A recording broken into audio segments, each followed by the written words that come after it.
Assalamualaikum warahmatullahi wabarakatuh. Salam semangat untuk teman-teman semua. Kali ini kita akan membahas tentang tanda baca. Nah, apa itu bahasan tentang tanda baca dan apa saja poin-poin atau sub-bahasan tanda baca? Mari kita simak bersama.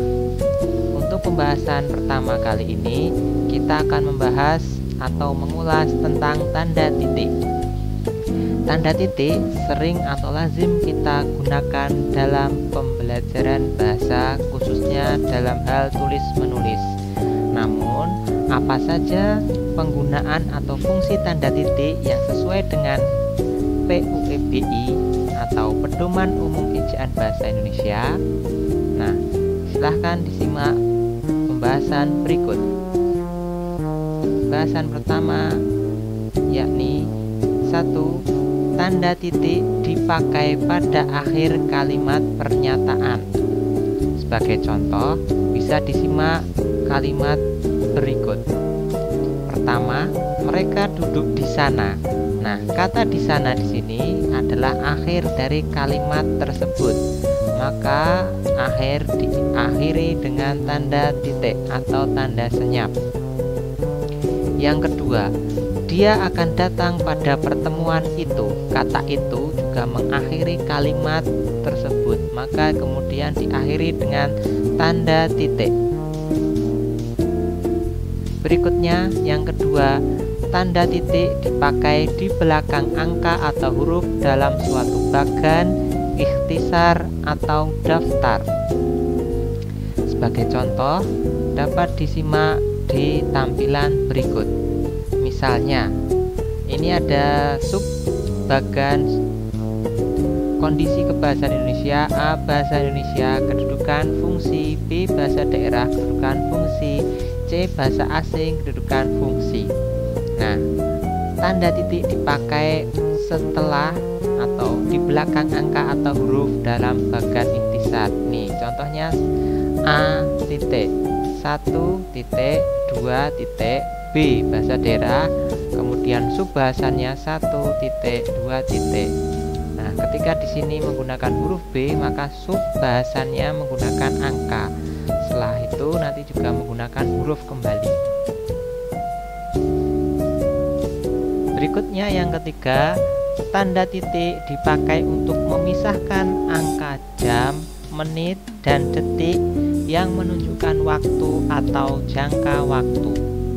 Sebagai contoh, misalnya pukul 1 lebih 35 menit lebih 20 detik, maka ditulis 01.35.20 yang berarti waktu menunjukkan pukul 1 dini hari berarti karena angka 1, sedangkan kalau 13 itu berarti 1 siang.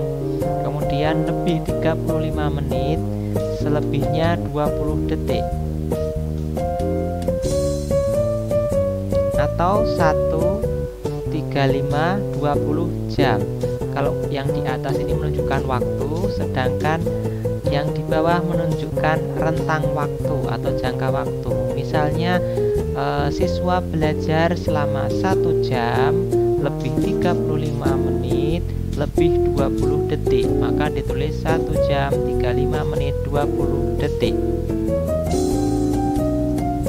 Yang berikutnya, tanda titik dipakai dalam daftar pustaka di antara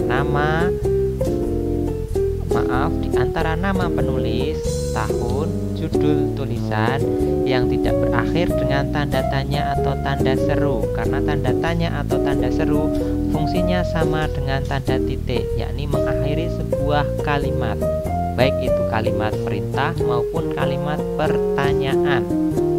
Dan setelah itu diakhiri juga dengan tempat terbitnya. Sebagai contoh bisa dilihat di contoh berikut. Pusat Bahasa Departemen Pendidikan Nasional titik, kemudian 2008 titik, kemudian judulnya dibuat miring, Peta Bahasa di Negara Kesatuan Republik Indonesia titik, diterbitkan di Jakarta titik. Atau contoh kedua, jika ini dibuat oleh pengarang bukan dari lembaga, maka ditulis ini namanya Anton Mulyono, dibalik Mulyono Anton titik, diterbitkan di tahun 1989 titik, dengan judul dibuat miring ya, judulnya Kembara Bahasa titik, diterbitkan di Jakarta titik 2. Nah, khusus untuk ini titik 2, dan diakhiri dengan penerbitnya Gramedia titik. Selanjutnya yang kelima, tanda titik dipakai untuk memisahkan bilangan ribuan atau kelipatannya yang menunjukkan jumlah. Tanda titik dipakai di contoh berikut. Indonesia memiliki lebih dari 13.000 pulau. Baik, poin di sini ada kata 13.000. Untuk ribuan setelah angka 3 angka maksudnya, terus ditandai dengan titik, ini menunjukkan ribuan. Itu juga dengan contoh kedua, penduduk kota itu lebih dari 7 juta orang, maka ditulis setelah 3 angka paling belakang di titik, angka 3 berikutnya titik lagi, baru angka berikutnya. Atau contoh berikutnya, anggaran lembaga itu mencapai 225 juta. Maka tulisannya seperti ini. Oh, bukan juta ya, miliar. Ini miliar karena nolnya ada 9, kalau 6 juta ya. Nah, ini angka seperti ini, titik-titik, setiap 3 angka titik, 3 angka titik, dan seterusnya. Nah, untuk Rp di sini ini tidak perlu ditulis titik. Kenapa? Karena Rp bukan sebuah singkatan dari rupiah. Namun Rp ini menunjukkan lambang dari mata uang Indonesia, rupiah. Jadi Rp itu bukan singkatan tapi lambang mata uang. Seperti contoh misalnya kalau Amerika menggunakan US dollar, kata S kemudian di garis tengah, itu bukan singkatan dari dolar melainkan lambang dari dolar. Kemudian di akhir ini dikasih koma dan 02 ya, bukan koma, strip. Nah, ini perbincangannya yang benar seperti ini. Untuk lebih jelas, lebih lengkap, silahkan simak di PUEBI masing-masing, gratis downloadnya.